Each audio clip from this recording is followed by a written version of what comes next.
FM, and to tonight's edition of Springboard, your virtual university. Technology is anything that wasn't around when you were born. Now, that quote from computer scientist Alan Kay is dedicated to all those of us who always thought that technology only referred to digital devices and the internet. A lot of the time, we get caught up with buzzwords like blockchain and artificial intelligence. But today, we'll take a look at technology across the spectrum to see how it can enable businesses to flourish. Now, Springboard is brought to you by Legacy and Legacy and your super station, Joy 99.7 FM. The broadcast is made possible by the kind courtesy of MTN, Ghana's #1 network, EcoBank, the Pan-African Bank, and our print media partner, The Graphic Business. A huge thank you for joining us on Joy 99.7 FM and on Facebook, streaming on Albert N. Okran, Comfort Okran A, and Joy 99.7 FM.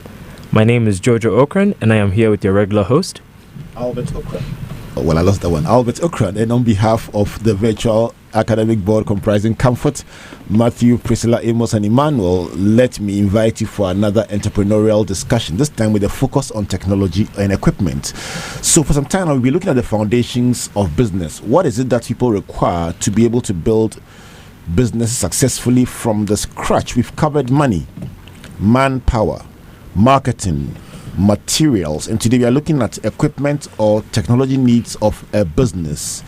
In our data is king segment, if your continent has 18 times the population of one country and 47 times its landmass, and you have the same GDP, you have a problem. That is the story of Africa versus France.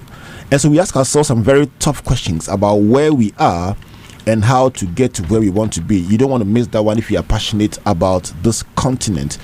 And in our game changer segment, Jojo will give us some thoughts about the power of empathy as we look at enriching the experience in business and with the customer. Jojo, what do you have for today? So tonight we are joined by two technology experts. Josiah Kwesi Edison Asen is the co-founder of the iSpace Foundation, an innovation and technology hub that gives startups access to the funding, the mentoring, and the peer community they need to really thrive in the startup world. And Derry Dean Dazi is the co-founder of Dream Oval and a long-standing friend of Springboard. Derry is currently the CEO of the Ghana Chamber of Technology. Josiah, welcome to Springboard. Thank you for having me. Right, so let's go on to our case for today. We have a very interesting case for today. Last 2 weeks, it was about the man who had won 100,000 from MTN in the Heroes of Change and how he could become the next Mark Zuckerberg or Bill Gates. What would it take? Last week we looked at an interesting case study of a delegation from the Ghana Export Promotion Council, a delegation of rattan weavers who were sponsored by the Ghana Export Promotion Council to go to the US to look for business deals, and they came back empty-handed because they didn't have the capacity. Tonight, what's our case study, Jojo? So we're looking at a little bit of a silent revolution in chop bars across the country. A lot of them are beginning to replace their traditional sweaty pounders with fufu pounding machines in the kitchen.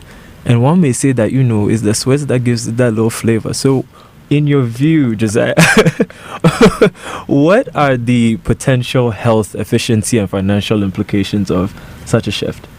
Okay, interesting question. So when you look at the health side of things, obviously, if are you looking at it from the person pounding the fufu or the person actually making it? Mostly the eater. The eater, right? Yes. So for us, I guess the sweaty bit is out of it, right? So it being put in the machine is quicker. Ideally, it would be healthier because, again, the environment in which it's being prepared is technically healthier. So from our point of view, yes, it's healthier. But from the financial point of view, would it make the fufu much more expensive? Because you have to think about everything else that goes into it, right? It's not just the machine. If the person is operating using electricity now, right? And they probably have to have a generator just in case light goes off. Right. Then all of these implications goes in. So are they going to charge us now because they scaled up with technology? Say because when somebody was pounding it, maybe the fufu that they used to give you 2 cedi was big, but now that they put it in the machine, the sizes will shrink, right? Because they need to kind of maximize on the cost of the machine that they purchased in the first place. So we have to be kind of careful in being excited about technology and its effect. It's not just the fact that you move from just pounding the fufu to the machine.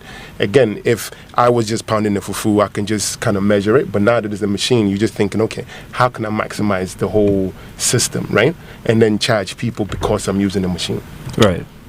All right, so Josiah, you bring up some very interesting points, and I'm sure Derry will have his own thoughts on that. But let me start off from the fact that this was actually going to be not a judgment call on technology, but the reality of adoption when it comes to technology.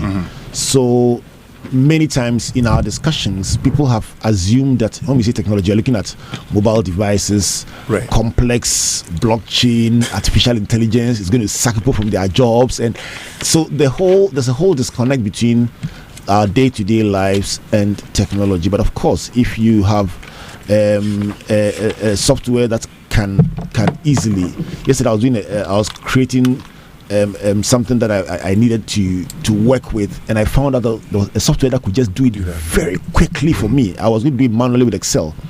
Just because I found the software, I could generate it in a minute. That is technology. Right. So on a day-to-day basis, the things that we use. So in a conference yesterday, one of the speakers mentioned this, and I'm going to put him on the line very shortly. One of the speakers mentioned that he had stumbled on this information that many had made the switch. Now, I presume that is because it is working for them. It's profitable. They are able to estimate how much they can generate in an hour, and they can plan with it. So that is a discussion we are having. And you are bringing up the fact that it's not just about jumping at a new opportunity. It's also about the economics of it. Derry, let's come to you. Welcome to Springboard. Last week you were mentioned because one of your mentees was in the studio, somebody who had